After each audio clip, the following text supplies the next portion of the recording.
one. I don't know what the third one. We're going to need to do our best to be fresh and insightful.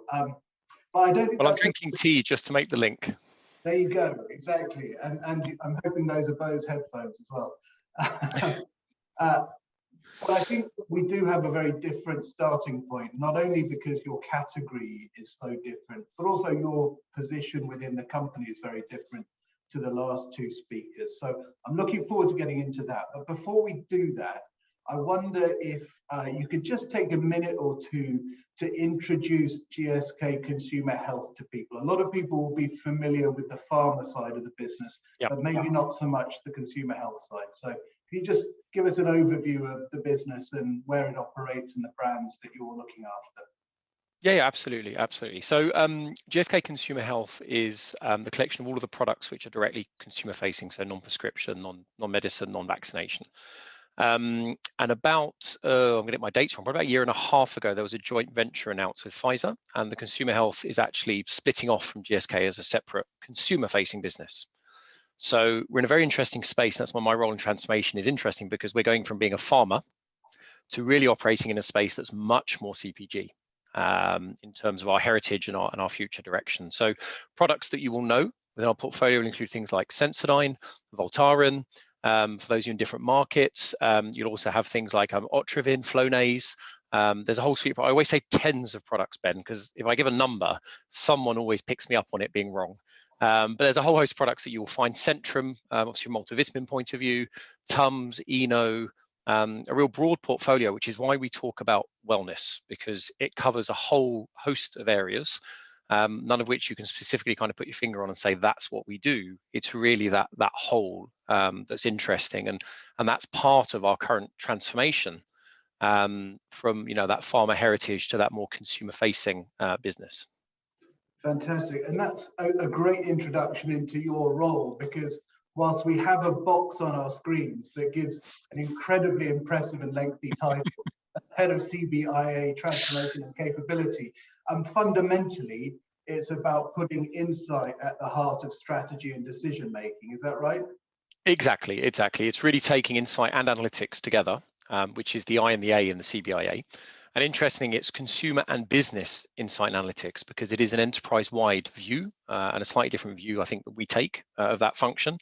But you're right, it is about bringing those things back to the top table. And as a business, as a new business, and as a collective, there is a real recognition and a statement about the role of insights in the future business and how that's actually going to drive the growth and the engagement in the future. So a real kind of a resetting, I think, of where those functions sit.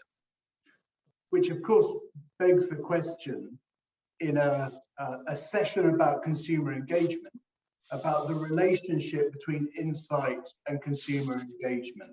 So Can you take a bit of time to explain how you see those two things are connecting to one another? Yeah, absolutely. I mean, the easy answer is just to give, well, of course they're connected, but then everyone's not on the line to hear the one-line answer. I mean, the fact is, I think when you look at how they're connected, I think over the last, and the direction we're taking, I think over the last 5-10 years, one of the biggest disservices that we've done is to focus too much on data-driven. Because by using that term, what we've done in a lot of cases is to reduce the value and the outputs of insights to being a number, a dashboard, a metric, something you get on a Friday afternoon and say, is everything okay? Is it green, red, or amber? And I think actually the role between insights and engagement is far deeper than that. And actually, when you look at, how can we engage with people if we don't understand them? Because engagement has to be a two-way thing.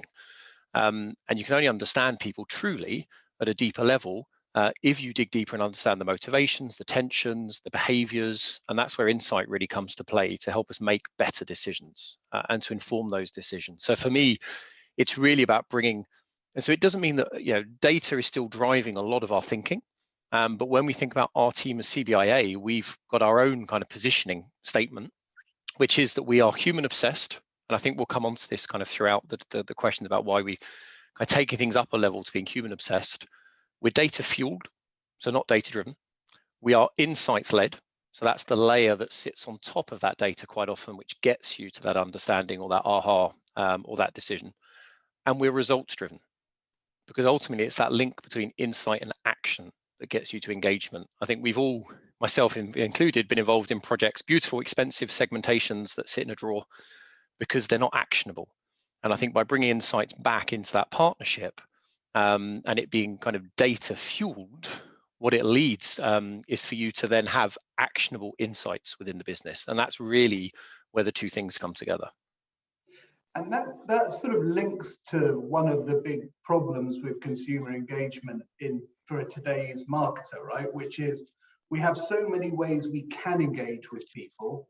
We don't necessarily know which ways we should engage with people. Yeah. Presumably, insight acts as a guide to that. Could you give us an example, perhaps within your brands, of where genuine insight has really unlocked a valuable new or different consumer engagement to the traditional business? Yeah, and I think, I mean, there's multiple. And I think I was going to pick one out. Because I'm always thinking about how we do things differently from an insights point of view. I'd actually look at some fairly recent work that's happened with Theraflu, so the cold and flu brand, because it's a very crowded category. When we looked at what was happening there and where we positioned, it was very much about Me Too. It was about power and efficacy and relief, right? And no space for mental availability, and quite often not even physical availability on shelf, because there's very much for muchness quite often between some of the brands. So what we were looking at was, okay, how do we actually derive insights that drive action and different understanding on our side? And we actually embarked on a behavioral science program to really step back. And I quite often talk about this as being the telescope moments in the business. So we have the microscope moments and the telescope moments. And microscope is a lot of kind of the ethnography and things like that. And the telescope is when you just want to step back for a second and just say, well, actually, what's that broader context that we're operating in? And only then think about where we sit. So for Theraflu, we ran what we called a self-ethnography. So people, whilst they were in the depths of flu or cold, and this was just pre-COVID, when they were in depths of flu or cold, they were actually filming themselves and telling us how it was and talking about everything that was going on in the day, but not focused on what they were taking to relieve it, because that wasn't our focus. And what we actually found then is, really what was beyond the product, what were the human needs, what were the tensions and the things that were happening with them that were actionable. And we found some really interesting territories around the moments, and I think this rings true now throughout COVID, where these things have been accelerated, but those moments of comfort, of respite, of me time, which became a territory where actually there wasn't really activity going on in the category. And with a hot liquid in your favorite cup, in a blanket in the evening, there's suddenly something there where there's a much deeper connection and an engagement with the consumer. And that led to the Hot Beats Cold campaign, which is a very successful campaign for Theraflu, because it went to a different place. And by getting that deeper human understanding, and also by driving that different look at the consumer, so not just going, how can we be faster or stronger, but how can we actually talk to them differently? It led to a totally different campaign, and actually all our marketing teams were really impressed with how it drove a very different engagement, and how the campaign, when you look at it, the performance of the campaign, it didn't actually lose anything on efficacy, but it gained lots on the more emotional metrics. So it was a very interesting learning for us, and something that we're doing more broadly now across the business. And in categories like that, you're also, as I understand it, looking at services and so on beyond the core product, things like flu tracker and so on. Could you explain what value these new touch points beyond the medication, beyond the pill, what are they doing for you as an organization? Is it simply an opportunity to speak to people again, or is it more than that? I think it's more than that, because I think it does come back to this stepping back. And if we think about the mission of the business, it's better everyday health with humanity. And I think the challenge there is, well, how do you think about people beyond that interaction with, in this case, allergy relief, or in the case of Voltaren pain relief? How are you thinking broader? And I think actually our CEO, Tamara Rogers, says it very well. She says, it's the story behind the story. It's not that face value thing. So when we look at things like flu tracker, so talking about when the season's coming, and we have a similar thing with allergies and giving people awareness of kind of cases and what's happening, and with Voltaren during COVID. Within those first 2 weeks, we very quickly developed a program for home exercising to relieve joint pain and to keep active. And those things are all about just stepping back and saying, actually, we don't have direct skin in the game because we're not selling products through these things. It's more about building those more valuable relationships with consumers beyond it. So kind of the halo When we think about what sits within our understanding of engagement and kind of consumer obsession, we think about, we care, we connect, and we commit as kind of the values. So empathy, do something, but then also follow it through and go beyond that individual activational moment. So having something that's more long term. So I think the example of Flu Tracker, the example of the Joy of Movement with Voltaren in Germany, are both more about having a longer term relationship and engagement with consumers within which the product plays a role, but it's not the be all and the end all of that relationship. So it really is, broadening the scope of how we interact. It's really interesting when you start looking at it through the lens of a particular category. I mean, one of my bugbears is the generalism of consumer experience, assuming that biscuits, undertaking, and concerts are all the same category that everybody's got the same level of engagement with. But obviously your category, everyday health, consumer healthcare, has had an extraordinary 12 months, from being a category that historically people don't necessarily want to engage with on a daily basis to one that they are much more aware of. Can you give us some insights about how the last 12 months and everybody's engagement with that health has changed your approach and maybe opened opportunities to you? Yeah, absolutely. And I think interesting, just come back on that. I think a lot of what we've seen haven't been new things. They've been accelerations of behaviors. And I think there's some really interesting, because a lot of the things that are like the therapy, for example, if I told you we'd done it today and we'd come out with those conclusions, you wouldn't have been surprised. But I think what's happened is that COVID accelerates those kind of things. And so what we've seen is that people are now more interested than ever in prevention. They're more interested in comfort, control, simplicity. They're the things that we see really climbing when we look at it within some of the work that we've done. And we did quite an in-depth ethnography piece actually throughout COVID in partnership with Ipsos, where we were really in home with people in the moment, understanding what was going on. And I think that, the other thing that we're seeing is about 3/4 of people, and we looked at this across 4 European markets, about 3/4 of people saying they want to take their health into their own hands. So taking back control. And I think previously, we hadn't all had close scrapes with health scares. I think it wasn't a generalized thing, whereas I think COVID has kind of got everyone to that generalized post-traumatic state of you've had some kind of a scrape with a health issue. And so now you're very much more about being hands-on and controlling your own health. So when we see that from our side, it means that there's opportunities, I say, with Voltaren to engage with those workouts. There's also opportunities for us to think about, and again, it's accelerated our own thinking that was already in place, which is rather than having a business where we look from brands and categories outwards, and again, tens of brands all looking at different areas of people's lives, what we've started to do, accelerated by COVID, is to flip that and actually say, if we're looking at wellness and we're coming down, what are the roles of our brands within it? As part of your morning routine, we'd have looked at you as someone who brushes your teeth, who takes a multivitamin, who might use a mouthwash, and who might take some kind of symptomatic pain relief. But actually, when you look at that as a whole, they're all part of some kind of routine that you might have in the morning. And I think COVID's really accelerating our understanding of that overall picture of health and how much people are taking control. I mean, if I talk myself, I'm much more tuned in. I use this every day now to see, have I done my steps? Have I been out in daylight up until a few months ago, right, during the working day?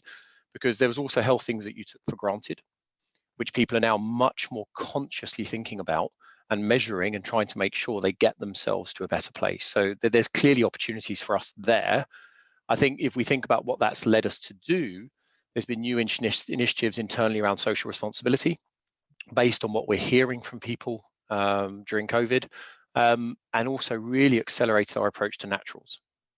Because one of the things that you looked at in prevention, and some of the ethnographies are fascinating, you see people literally cooking up their own remedies from a preventative point of view.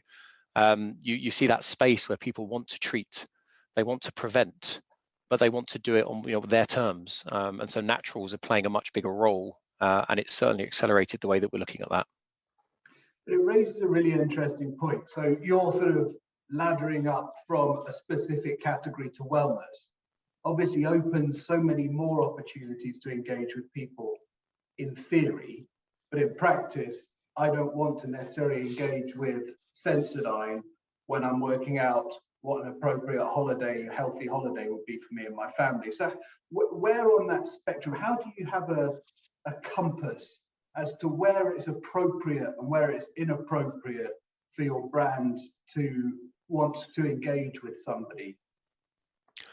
It's interesting because I don't think it's about where it's appropriate for us. I think it's about where people are prepared or accepting of us being present. I don't think, I'm kind of looking the other way around. And what we've done a lot of work on is looking at we call it kind of almost like a digital ethnography. So understanding people's behaviors, their mindsets, and understanding that it isn't just about Sensodyne. It's about who you are and your own mindset as to at what moment and in what context is it appropriate to talk to you about those things. So looking at behavioral personas and understanding that maybe for you right now, you are the kind of person who wants all the information when you can get it at any given time, or that you might be somebody who actually is more impulsive, and it could be that moment at shelf that becomes key. And so understanding how we break up those groups but making it actionable is what becomes important for us, because you can't try and do everything to everybody. We can't try and have a one-size-fits-all approach.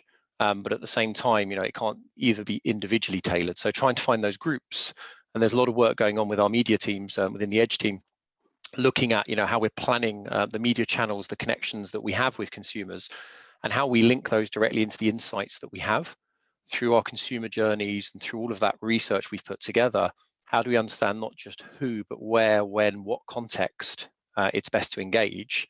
Because without that, you lose it. I mean, there's examples in our categories of where they're kind of unexpected. So the team who work on denture, they always quote to me the age of a first-time denture wearer, and I think it's in the early 50s, which would go totally against the assumption that it's someone in their 60s or 70s that most people make.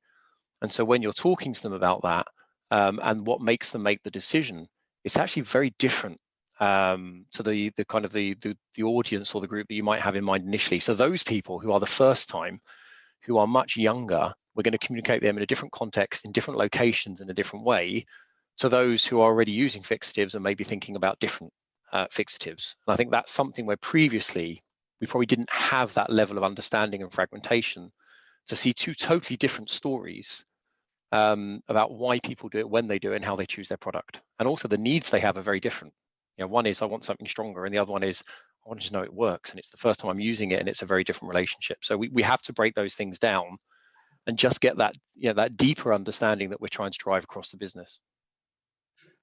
I'd like to dig into that who question a little bit more, because again, if you go back to the core subject here of consumer engagement, it's always tempting as marketers to overemphasize the minority of people who would be interested in co-creating something with you, or even engaging with your social media, even liking something you post, when we know quantitatively they are still, bar a few lucky categories, the vast minority of people. Yeah. So how do you balance understanding and creating experiences for the silent majority as opposed to the heavily engaged minority?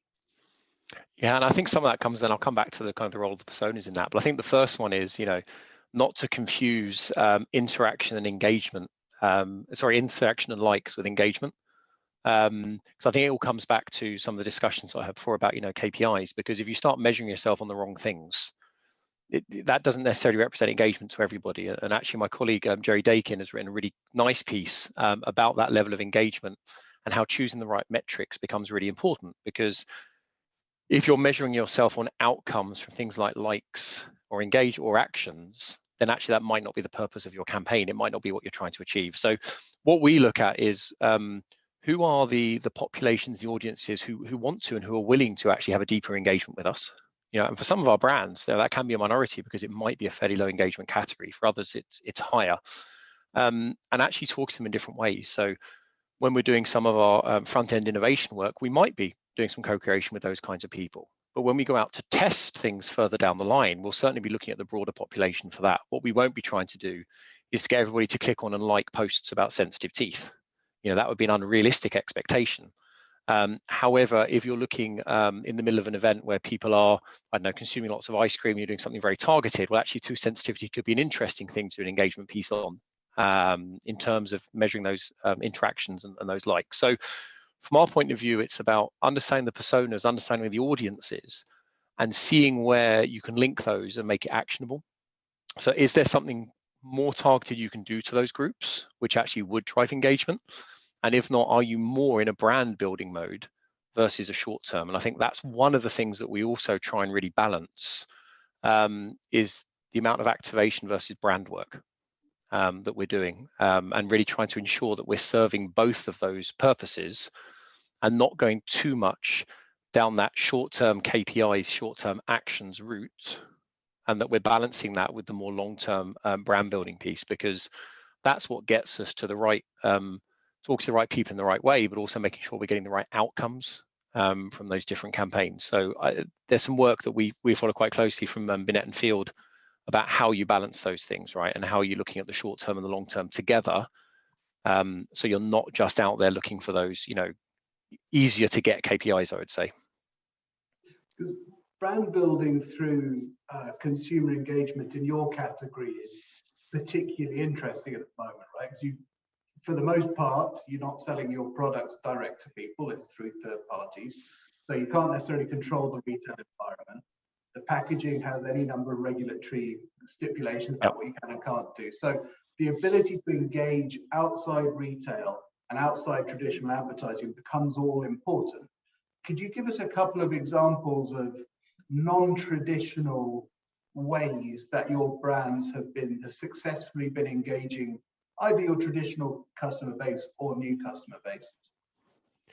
Yeah, I think there's some. I think it's interesting you were saying just a question about going back to the point about not having direct contact. Because actually, when we were looking at how are we going to be a more consumer obsessed or human obsessed business, interesting when we looked at other businesses who do it well, they tended to be businesses that have a direct relationship, right? People who consider themselves to be human obsessed, they're either service companies or they're companies who are built really on data and understanding from that point of view. So we had to try and carve our own path through the middle of saying, well, what does that actually mean to drive that kind of human understanding?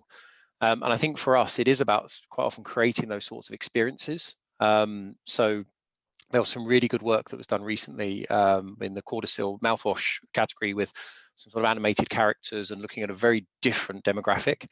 And that was really successful.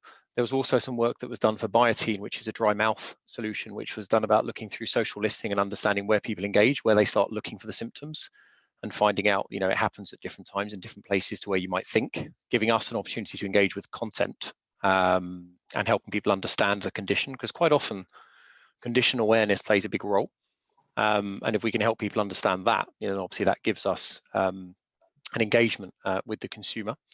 And then I think even the example I gave about, Voltaren creating digital content outside of the brand, outside of the direct, link to the brand, but setting that branded, creating that branded content under the Joy of Movement banner was really powerful, because, the whole point of the Joy of Movement being a purpose is that actually, if you're someone who exercises regularly, that doesn't mean that you don't have a need sometimes to deal with symptoms, versus sometimes the perception would be that it's for people with mobility issues. And so by repositioning themselves in that exercising flexibility day to day, that content was really powerful and helped them just change that view of people and engage directly with consumers. And the other obvious channel is obviously more through, in some markets, through DCOM, where there is a more direct relationship with consumers, sometimes through the e-commerce platform. So I think there's a few different areas where we are doing that. I think obviously in terms of the campaigns themselves, the marketing team are much closer than I am, but they're the ones certainly that we've had an involvement in or that we're aware of at the moment. It's interesting that you bring up purpose as not only a reason for people to love the brand more, maybe sort of relate to the brand more, but also gives incremental opportunities to engage with that brand. Have you seen that accelerate over the last 12 months? Have people been more willing and interested in engaging with what your brands have to say about the world they live in? I think what's interesting is that in parallel to what's going with COVID, we've also been re-looking ourselves at the purpose and the role of our brands. So I think it's quite hard to probably split the two apart. But what we have seen is that where you do have a clear role to play and a clear positioning, regardless of what that might be, that gives you the legitimacy to engage. And it gives you the legitimacy to actually talk to people outside of that core brand context. So for example, Voltaren owning Joy of Movement gives them that great opportunity to engage in movement as a general topic. And it's a purpose that is authentic for them. Whereas I think if you start to move into territories, you know, if Voltaren started talking just primarily about sustainability, it's very important to them and it's one of their objectives, but it's not a territory that outright, you know, is the natural fit as a primary, right? So the joy of movement is somewhere that they have an authentic reason to own, a reason to be there, and that actually it resonates with consumers as well. So I think there's a value there in getting that combination of, you know, the right to play, the authenticity, but also following through on it. So making sure that actually you live up to whatever that might be. And it doesn't always have to be, you know, a big altruistic purpose. It just has to be a clear role and identity that you're selecting for that brand. Which makes a lot of sense from your consumer-facing brands. I'd like to just build on that though. With, you know, the last year, we've seen a lot of corporate brands stepping forward and being more active in their communities, whether that's supporting frontline health workers, whatever it might be. What's your take on whether brands like GSK or ultimately whatever GSK Consumer Health becomes, the role that they have in consumer engagement? Should they be stepping forward more? Well, I mean, it's interesting. I mean, I think in terms of overall as a brand, that's something I would leave our CMO and CEO to respond on. But I think we are already in places. So if we look at, we have an initiative already where we step forward called Smile Train, which is linked to our oral health category, where we work a lot in developing countries in terms of surgery for children who have oral problems, fixing kind of cleft palates and things like that. We're also doing some work with something called the Clean Breathing Institute in some developing markets with our allergy category. So I think we already are out there. We already are vocal in different areas. But in terms of what we do, and obviously we have a very strong partnership with Save the Children as well. But I think in terms of what we do as a whole business, I think clearly it's an area that we will be. But obviously we aren't there yet. You know, and I can't speak on behalf of them, but I know we are very active. And it is one of those things where we've been more active through the brands and categories because of the way that we've been structured. Whereas obviously now turning into a more of an organization with its own identity, I think there will surely be opportunities, yes. And I think the importance people are putting on their own healthcare does leave that as a big opportunity. So my last question is, we've got 2 minutes left before a couple of questions, hopefully. One observation that I have is that a lot of organizations are sitting on a lot of insights, but they can't necessarily translate those through into action with the organization, translate those through into meaningful new ways of engaging consumers. So they know what to do in theory, but not necessarily how to make it actionable. Can you help us understand how you are taking on that role, which obviously is critical within your new job? Yeah, and I think, I mean, there's as I said at the very beginning, the using insights to actually drive action is key, right? Because otherwise you know, it becomes a redundant process. So I think there's various things that we've been doing about, first of all, making sure that insights is not an insight is not a specialist skill that sits with an insight team that sit over there in the corner. So we've done a lot of work creating a common understanding of what is an insight across the business, but also bringing in all the functions to help generate insights. So I think one of those things is where you have an understanding of where it's come from, how it's been crafted, how it's been stress tested as an insight, you have much more of a view as to how you could then move it into action. So when we look at, for example, our innovation processes, the entire team are involved up front in that crafting of an insight before we even start thinking about an innovation. So there is a whole piece about bringing everybody forwards into understanding insight, helping craft them, and that's something we've really focused on. The other one is stop reinventing the wheel. So since we started this process and we started documenting each insight, I think we have something like 500 in a bank, in an essential insights bank for the business. And I expect that to be numbered in the thousands by the end of, well, probably by the end of this year. And that will be searchable. So anyone, anywhere in the business can go and see, what do we know about X? What are the insights and what are those stress tested insights? And I think by making insights accessible, by making them easily understandable, and then allowing the teams to focus on, well, what's the layer on top for you to make it actionable, instead of always going out to try and surface some brand new aha magic moment. That's the key. So there is an infrastructure piece that's key, which we're working on, which is how do we build that common infrastructure. But then there is just a mindset, an understanding piece around what is an insight, how do you bring it into the business, how do you also in a meeting say, is that really an insight? because that's the other thing. The word insight covers a multitude of sins sometimes. So also giving everybody permission to challenge an insight because they have an understanding about what a real insight is. So there's a lot of work going on there. And then also measuring where that insight has been used to develop campaigns, content, products, and then bringing that back. So we start to have a measure of which insights have been the most powerful in delivering to the business. So there's quite a lot of things that we've put in place to help create that link so they don't kind of leave our team and then never be seen again. And there's multiple checkpoints in our briefing process and our product process where we go back to what was the insight that generated this at the very beginning, and are we still true to it? Because that's where the business opportunity lay. So there's also that feedback loop where we go back to the origins of the insight. So I think as a business, there's a huge appetite for it. We've seen real enthusiasm from the marketeers, from the R&D teams to really step in and embrace a greater role for insight and for how we're bringing that data in, but with that extra layer of interpretation. And we're already seeing it pay off in lots of areas. So I'm really encouraged by what we've seen. And for me, it does represent, as I said at the beginning, kind of bringing that insight back to that partnership level with brand strategy and business strategy, rather than it being a deliver of a metric, to help you know are things good, bad, or okay. Perfect. Thank you, James. We do have some questions to go through. The first one is, how do you feel that consumers are engaging with brands differently in 2021? Well, actually, I misread that. How do you feel that you as a consumer are engaging with brands differently in 2021? It's a very personal question, James. Yeah, no, and that's fine. I think it's interesting because I think we're all a bit, cynical is not the right word, but I think we're all a bit more, let's scratch the surface and see, what that brand really stands for.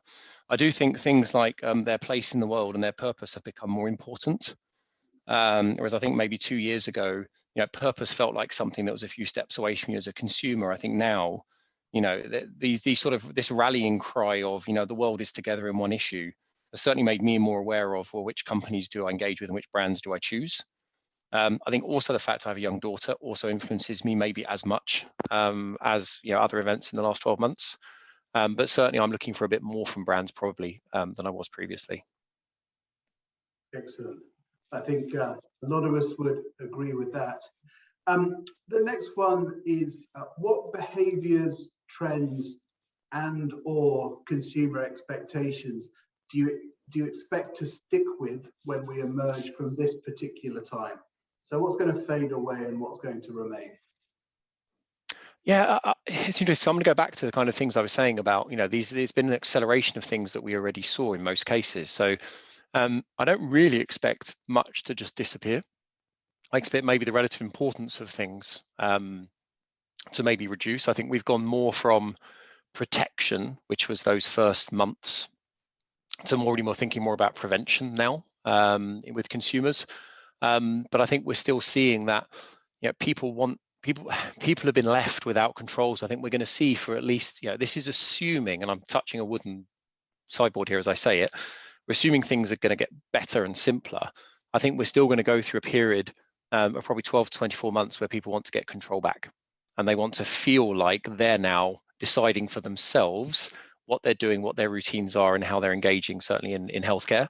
So I think that's going to continue. Now that could, die down. I think it will be there at a much higher level than it's been before, regardless.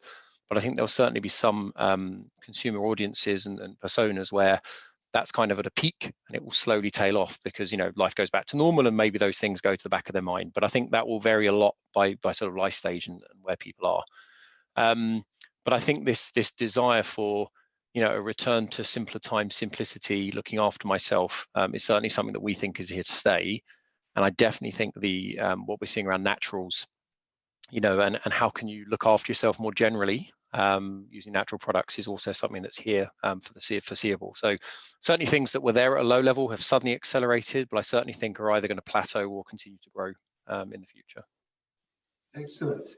We've got a couple more which we should be able to squeeze in before Marina comes and shuts us off. A question from Alki at Store Lab. I've been involved in an increasing number of virtual reality shopper execution research projects. as the access to physical stores is becoming more restricted through the pandemic, where do you see VR and AR research tools within CBIA? I think there's two answers. I think one is as a way of conducting research. I mean, we've been using them. We were using them extensively prior to COVID, purely because of our geographic spread and having to recreate store environments everywhere. So it's something we're already heavily involved in. I think interestingly, VR and AR as a deliverable is something that kind of grew and then sort of ebbed away. And I get a feeling now as well that started to grow again. I mean, we've certainly seen AR applications. There's some great work from Excedrin in the US, where from a consumer point of view, we've been using AR as a way to simulate empathy for family members of migraine sufferers. So there's actually something called the migraine experience that if you have a headset, you can go try. Trust me, it's unpleasant, really unpleasant, but it will really help you understand and empathize with someone near you who goes through it. So I think there is more of a growth in that from a consumer point of view. But frankly, I think we have always, as a business, been using it pretty extensively. And in some markets, we even have our own VR AR labs internally. So yeah, it's a key function, because you can't recreate stores all over the world physically, but certainly you can virtually. Fantastic. And presumably will become ever more effective as the technology improves. Yeah, I mean, to be honest, it's already startling when you look at it now compared to where it was. Final question, which I'm glad to see somebody picked up your metaphor of microscopes and telescopes. Do you have any practical tips to help those who get stuck in the microscope pull back and look through the telescope? So it's interesting. I think we are about 18 months into kind of using the metaphor and getting people to try and behave. And I think we're starting to see the payoff. I think it takes time. I think the practical tips is really to get people to think about how can you change small things every day to make you think broader. So things like, we've started key meetings with a direct video consumer interview. Bring them into the room and let them talk to you through a virtual platform. Go and read online reviews. Go and spend time reading magazines that actually your target audience would read, not that you would read. Just all of these things that can help immerse you, which are easy. And then there's the bigger things you do as a business, but as individuals, I think we ended up with a list of something like 60 or 70 ideas from our marketeers as to things they felt they could do personally and with their teams to just bring the outside world in a bit more. So yeah, there's certainly some practical things in there, some small steps, and when it gets to the bigger meetings, yeah, definitely bringing consumers and experts and customers into the room is always a great way to challenge yourself. So you could be ambitelesco microdextrous. Fantastic. Thank you, James. I think we're pretty much out of time, and Marina is gently and politely telling us. I'm back. Really I'm back. Not to tell you. It's a very subtle hooking. Yeah. I'm back. Not to shut up. Just to say thank you so much. I enjoyed that. I think we always talk a lot about how an insight-driven culture, or a real culture of insights, is the marker of mature businesses. And I just thought when you said the role between insights and engagement is understanding, it's so layered and it's like 360, and it's actually really about wisdom. I thought that was really, really cool and really interesting. And what I hadn't heard before was that you could measure the effectiveness of an insight to make sure that feedback loop is coming back. I thought that was really clever. So big thanks to Ben Kay and James Sallows. That was really enjoyable, and hope to see you again soon. So thank you. Thank you. Okay, so to round us out for the day, I'm just going to thank all the speakers again and the audience. Thank you for joining us. A little plug for the later session, which is I hope you'll all join Brand Innovators today at 12 p.m. ET for a summit on purpose-driven marketing. So we'll be joined by marketing leaders from Banfield Pet Hospitals, Hugo Boss, Johnson & Johnson, SAP, Unilever, Lyft, and more. So amazing lineup to come later. And thank you so much, everyone, for joining, and looking forward to seeing you again soon. And have a good day.